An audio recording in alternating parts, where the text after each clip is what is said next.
In this video, we will show you how to replace your rear brake wheel cylinder on this Dodge Ram. This will be located behind your rear wheel. Let's get into it. Okay friend, let's get started on our job. Safely raise and support the rear of your vehicle so we can start removing each of our 5 21mm lug nuts and then the wheel. As you remove the lug nuts, a quick inspection, replace as necessary.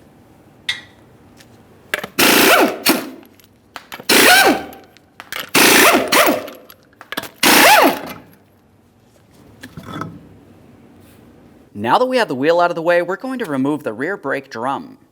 For this, typically you can take hold of it, we'll give it a little wiggle side to side, and safely pull it out and away. If it's stuck in place, you may have to de-adjust this.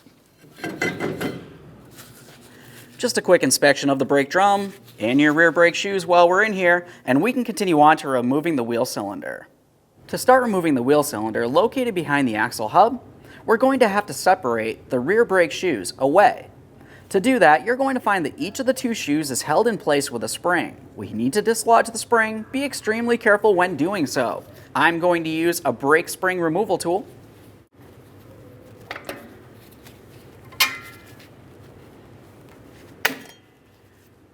As you start dislodging the springs, you want to give them a close inspection. If it looks like they're rusted, rotted, or weak, you can go ahead and replace them. This one looks fine. We'll leave that there and continue on to the next spring. Same process for this one, we're being extremely careful.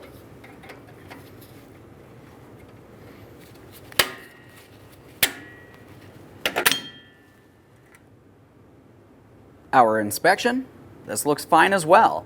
Now continuing from here, we're going to want to start removing this area here from along the upper anchor point. To do that, you want to make your way down along the bottom of this lever, down close to where your adjuster is located. In this area, I'm going to use one hand to gently pull on this, condensing the spring, and now I'll make my way all the way back up to the top again, to that anchor point. Continue on to taking hold of that and sliding it out of place. You may have to pry it. Whatever you do, be extremely careful. We do not want to cause any damage or get hurt, of course.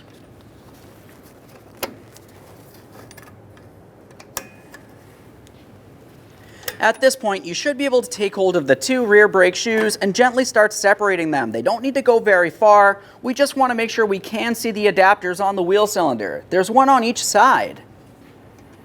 To remove the adapters, you should be able to just take hold of them, give them a little wiggle, and pull them out and away. Go ahead and clean them up, give them a close inspection. You will be reusing them, assuming they're not rotted or damaged. If they are, you want to replace those as well.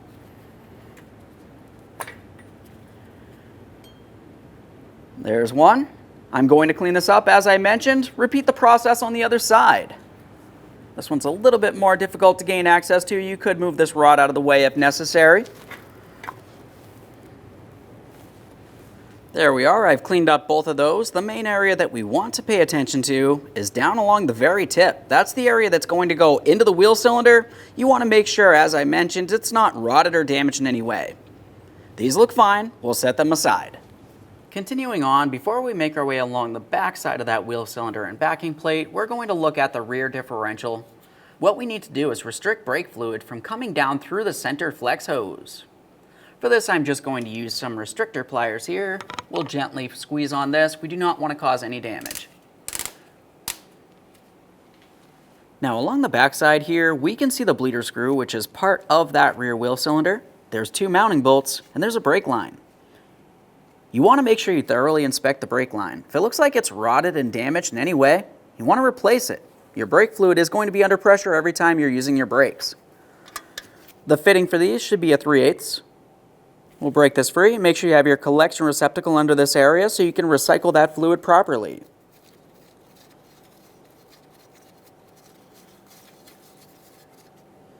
We'll check that fitting, make sure it's not rotted and damaged. Same thing for the brake line. Common for these to be rusted. Continuing on, it's time to remove our 2 mounting bolts here. For these bolts, I'll be using a 12mm.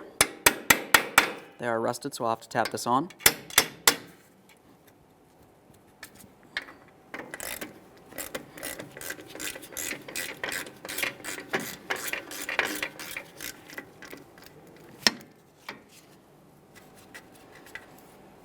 A quick inspection of the mounting bolt. Of course, if it looks like it's rusted, you want to clean it up, give it a thorough inspection. If it's rotted, you want to replace it.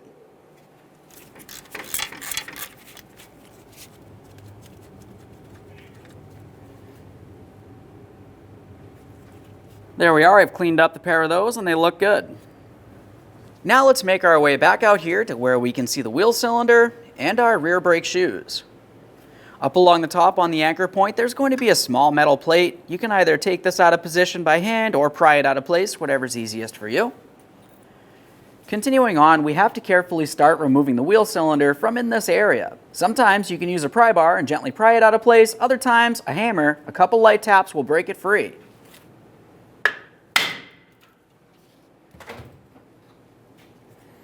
Let's take hold of that wheel cylinder and remove it from the vehicle. There it is, friend. The next thing we want to do is locate our brake line. We're going to cover the port of it. We do not want anything making its way in. And we'll continue on with some parts cleaner. We want to clean the entire area in here. If it looks like there's any type of debris, you can use a wire brush if necessary.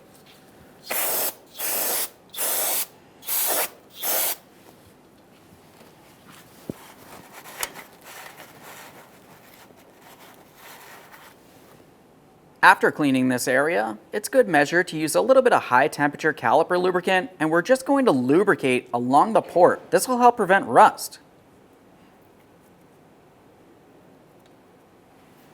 Now it's time to install our brand new rear wheel cylinder. When we install this, make sure you have it in the proper orientation. So you have your bleeder screw up along the top and the area for the brake line fitting down along the bottom.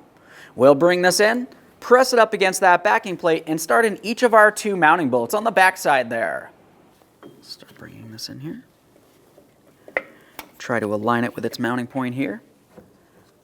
Along the back side, we're aligning our mounting bolt holes as well. We can start in each of those two mounting bolts. After they're both started in, snug them up. The torque for these is 15 foot-pounds.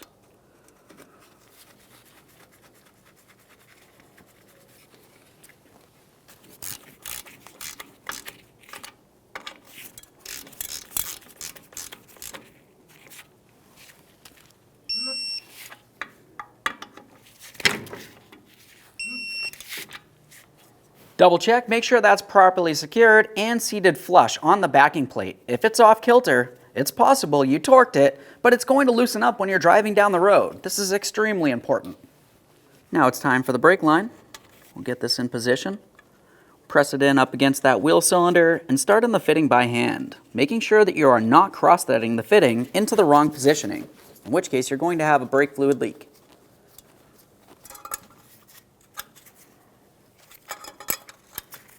Okay, right there is bottomed out. We're just going to take this a little bit further just to confirm everything's properly seated. Take hold of the line, give it a wiggle, confirming it's properly secured. Once again, you do not want a brake leak. Let's pause on the back side here, make our way back to the outboard side of the wheel cylinder. Now out here, we're making our way back to using those adapters. I've applied some caliper lubricant here on the very tip where it's going to slide into that wheel cylinder. We're going to pay attention to the orientation here. If you were to look on the outboard side of the adapter, you're going to find that it has two notches. Those need to be facing up and down, not side to side. That's where the rear brake shoe will sit into. For each of these, we're just going to take them and slide them right into that wheel cylinder. You don't have to push very far, they just need to be seated in there. Repeat the process for the other adapter.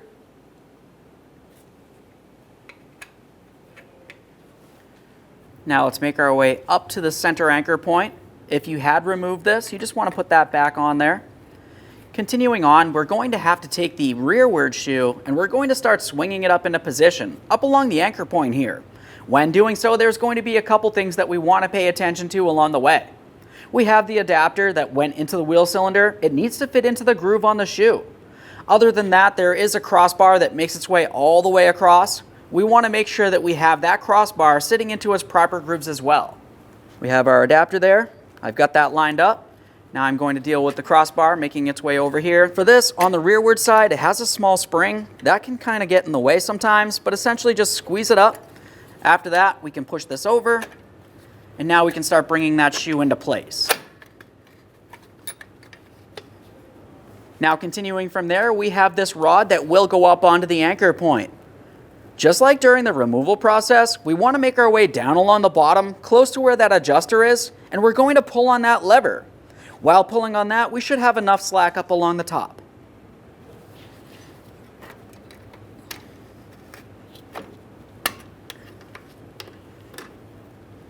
Now before we install that rearward spring, let's make our way to the front shoe. We're going to install a crossbar into its mounting groove here, and also the adapter that goes into the wheel cylinder. Both of these need to be properly seated.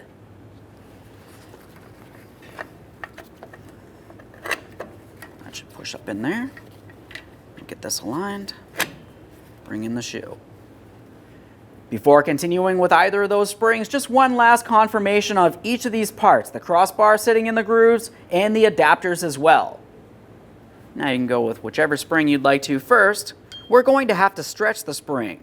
When I do this, for the rearward spring, it's going to go right over this hook on this rod. When doing this, it will be under spring pressure. Be extremely careful, of course.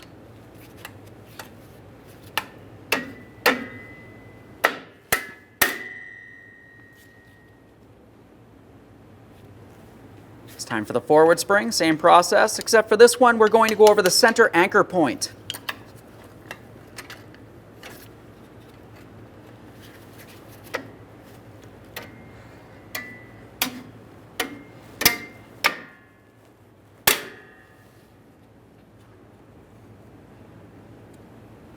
Now let's just go ahead and tap on the shoes. We want to make sure everything's completely seated here. While we're in this area, go ahead and clean up any mess. If you happen to get any brake fluid on anything, you want to make sure you clean it up.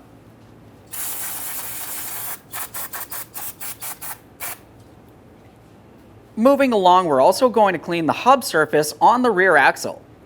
After we have this cleaned down with parts cleaner and a wire brush if necessary, we'll go ahead and recoat it with some copper anti-seize.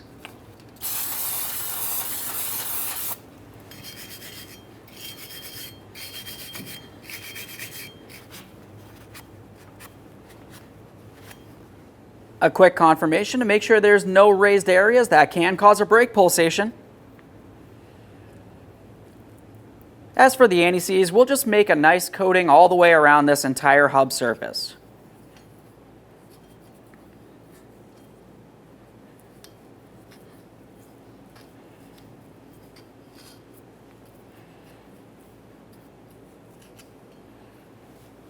Before you install your rear brake drum, you also want to clean the mating surface on that as well.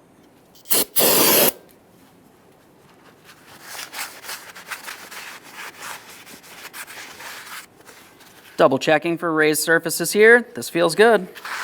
We'll wipe down that braking surface. Make sure there's nothing on that. Now we can reinstall our brake drum. Just go ahead and line this up. We'll slide it into position. Once you have your drum on there, the next thing you want to do is make your way along the back side of the backing plate.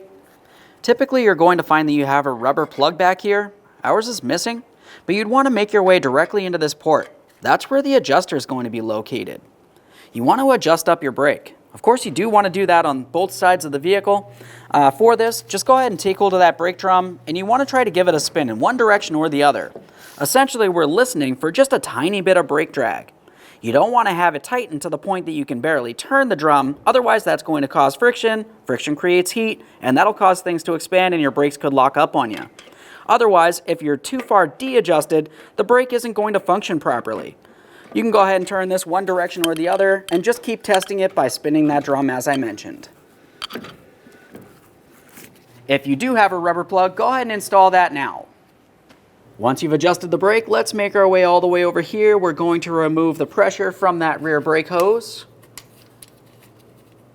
Quick inspection of that. Let's make our way up under the hood. We're looking for the master cylinder. You can see that right here. We'll take hold of the cap, turn it counterclockwise, a quick inspection. Now I'm going to rest this directly on the top, but leaving it loose. Continue on after that, back at that rear wheel cylinder. Now along the back side of the backing plate, we have our bleeder screw for the rear wheel cylinder. We want to go ahead and gravity bleed the system. To do that, I'll be using an 8mm wrench, and I have a collection receptacle here. Just open that up. Now that we have our collection receptacle on here, we're going to pay attention and wait for a steady trickle of fluid coming out of here and no air bubbles. Let's hold that on there. We can see the brake fluid making its way down through my line towards my collection receptacle here. Once again, we're waiting for a steady trickle of fluid coming out of here with no air bubbles.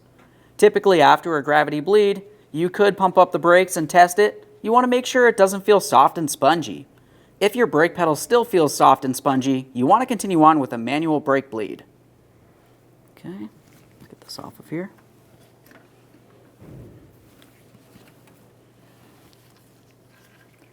You can see my bleeder screw, steady trickle of fluid here. Just close that off.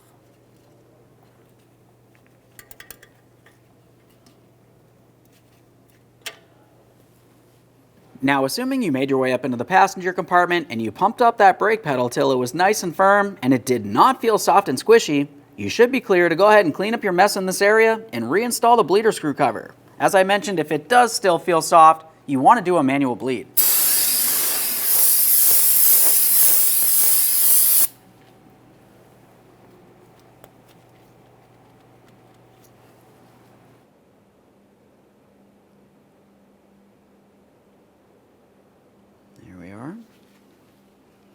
When installing the cap, you want to make sure you completely have it seated so it's sealed.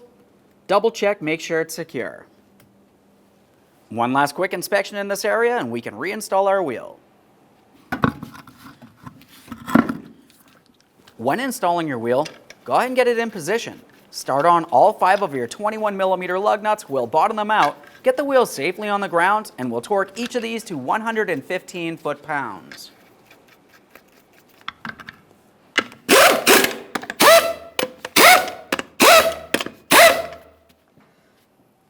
With the wheel back on the ground, we'll be torquing each of our lug nuts to 115 foot-pounds in a crisscross manner.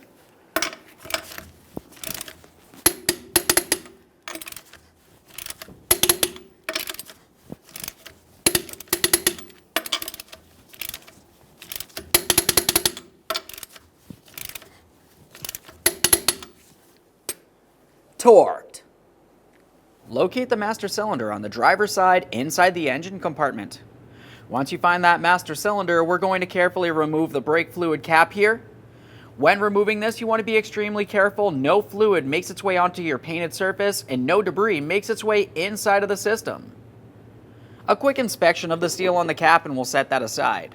Now continuing from here, we want to try to remove as much fluid as possible from inside of the brake fluid reservoir. I'll be using my fluid extractor.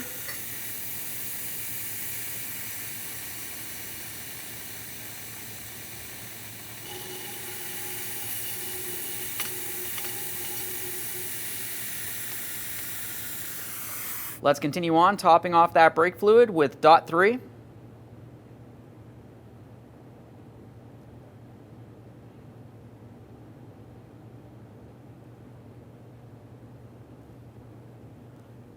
There we are. We can see we're up to the full line.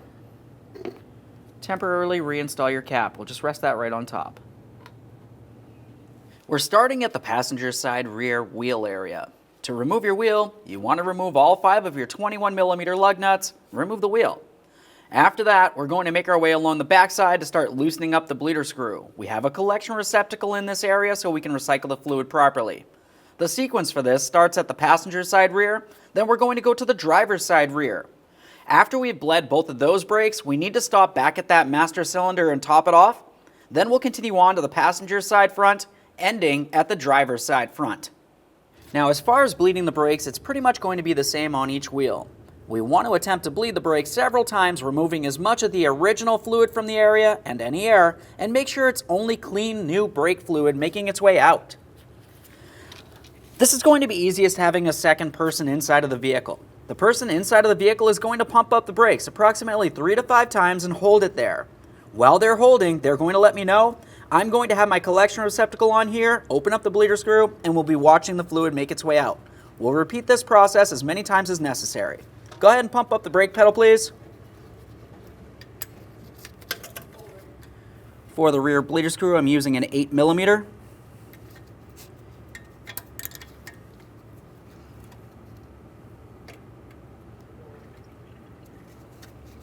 Go ahead and pump, please.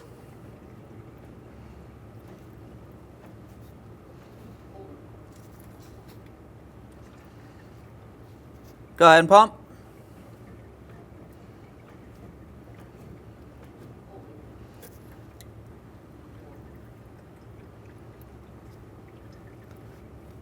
Okay, go ahead and pump.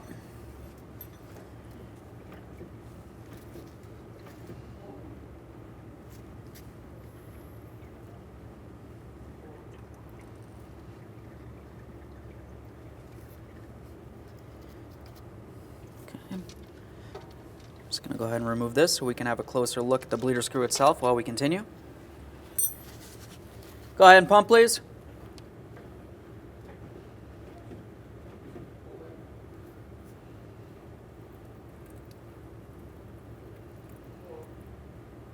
Now at this point, we've bled this brake several times. At first, we could see a lot of dirty fluid making its way out and some air.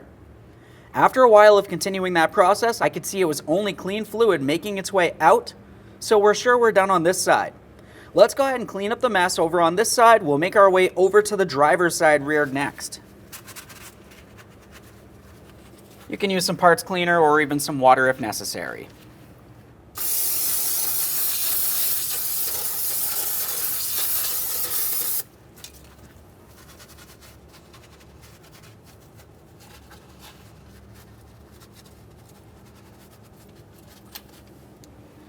Back at the master cylinder here, we can see that the fluid is a little low. Let's go ahead and top it off up to that full line again.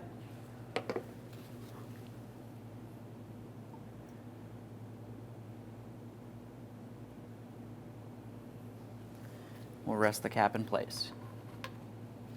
We're going to repeat the process of bleeding the brakes. We have our collection receptacle under this area to catch any fluid, and I also have this one as well. As for the front bleeder screws, we're going to be using a 10mm as opposed to the 8mm we used on the back side there. Go ahead and put this on here. Now we'll be paying attention through the hose here for any air bubbles and of course that fluid. Go ahead and pump up the brake pedal, please.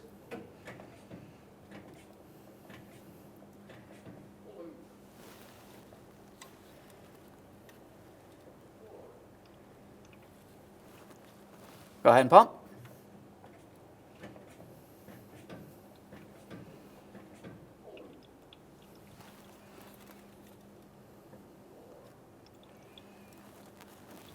Go ahead and pump.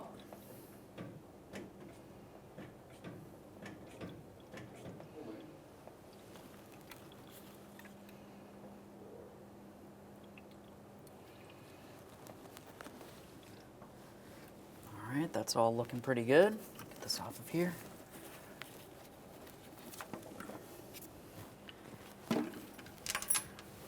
Go ahead and pump up the brake pedal, please.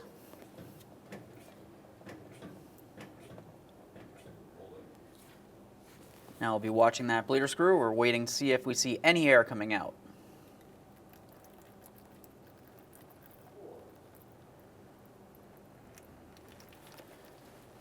That's perfect. You can release, thank you.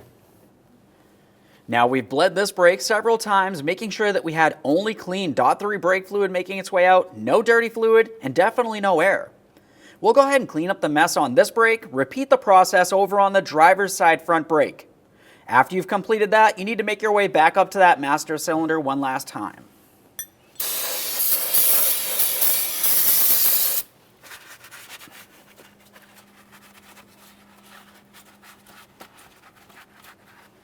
If you happen to have a bleeder screw cover, you can install that, of course. Alright, I finished bleeding all the brakes, so we're back up at the master cylinder under the hood, as I mentioned. I can see that the brake fluid is pretty low here. We want to make sure we top it off up to the full dot, right up along the top here. Got our clean .3.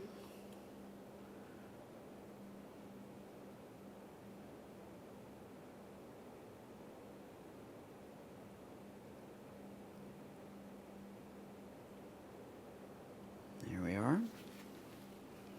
When installing the cap, you want to make sure you completely have it seated so it's sealed. Double check, make sure it's secure. If you did happen to make a mess up here, you want to make sure you clean it down. Brake fluid is corrosive. You don't want it getting on the paint. If there's any on the paint, just go ahead and use some water to clean it off.